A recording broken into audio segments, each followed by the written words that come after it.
आज हम वर्ण तथा वर्णमाला पढ़ेंगे।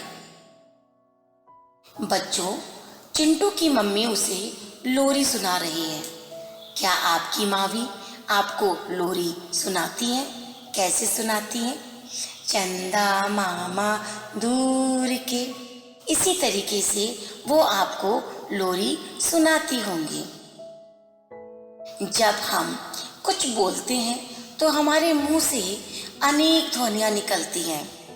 इन ध्वनियों को ही वर्ण कहते हैं। जैसे चंदा, इसमें 5 ध्वनियां हैं। च जमा अ जमा अनुस्वार, जिसे हम अंग की बिंदी भी कहते हैं, जमा द जमा आ। कितनी ध्वनियां हो गई? 5 ध्वनियां। मामा में भी 4 ध्वनियां हैं। म जमा आ जमा म जमा आ। ऐसे ही दूर में भी 4 ध्वनियां हैं। द जमा उ जमा रा और जमा अ। के में 2 ध्वनियां हैं, क जमा ए। इन ध्वनियों के और छोटे टुकड़े नहीं हो सकते। ये सबसे छोटी ध्वनियां हैं, अतः सबसे छोटी ध्वनि को वर्ण या अक्षर कहते हैं। वर्णमाला, जब इन ध्वनियों अर्थात वर्णों को सही क्रम में लिखा जाता है तो उसे वर्णमाला कहते हैं। वर्णमाला का अर्थ है वर्णों को एक निश्चित क्रम में लगाना। इसे इस तरह समझो कि जिस प्रकार किसी माला में मोतियों को एक क्रम में पिरोया जाता है, उसी प्रकार वर्णमाला में भी वर्णों को सही क्रम में लिखा जाता है। अतः वर्णों के क्रम से लिखे तथा व्यवस्थित समूह को वर्णमाला कहते हैं। प्रत्येक भाषा की एक निश्चित वर्णमाला होती है। वर्णमाला अनेक वर्णों से मिलकर बनती है। हिंदी वर्णमाला में 2 प्रकार के वर्ण होते हैं। नंबर 1 स्वर, नंबर 2 व्यंजन। स्वर, जिन वर्णों का उच्चारण स्वतंत्र रूप से किया जाता है उन्हें स्वर कहते हैं। हिंदी वर्णमाला में निम्नलिखित 11 स्वर होते हैं।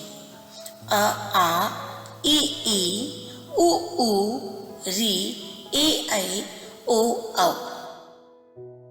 व्यंजन, जिन वर्णों का उच्चारण स्वरों की सहायता से किया जाता है उन्हें व्यंजन कहते हैं। हिंदी वर्णमाला में निम्नलिखित 33 व्यंजन होते हैं। क ख ग घ अंग, च छ ज झ ञ, ट ठ ड ढ ण, त थ द ध न, प फ ब भ म, य र ल व, श श स ह। संयुक्त व्यंजन, इनकी संख्या 4 होती है। श त्र ज्ञ श्र। याद रखें, व्यंजन का उच्चारण स्वर के बिना नहीं किया जा सकता है।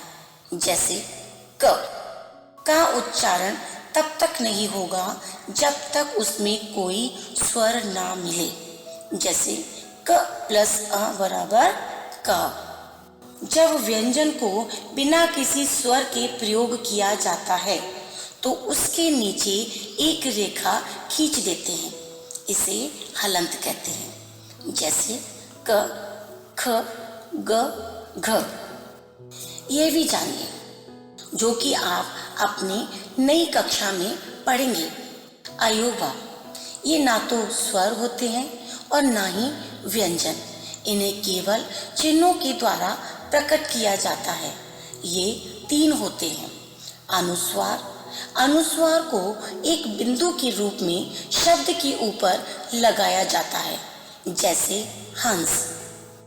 अनुनासिक, अनुनासिक को चंद्र बिंदु भी कहते हैं। इसे आधे चांद के ऊपर एक बिंदु के रूप में शब्द के ऊपर लगाया जाता है, जैसे आंख। विसर्ग को दो बिंदुओं के द्वारा प्रकट किया जाता है। इसका प्रयोग संस्कृत शब्दों के साथ किया जाता है, जैसे प्रातः, पुनः। अंग्रेजी भाषा से आए शब्दों में विवृत का प्रयोग भी किया जाता है, जैसे डॉक्टर, कॉलेज आदि। धन्यवाद।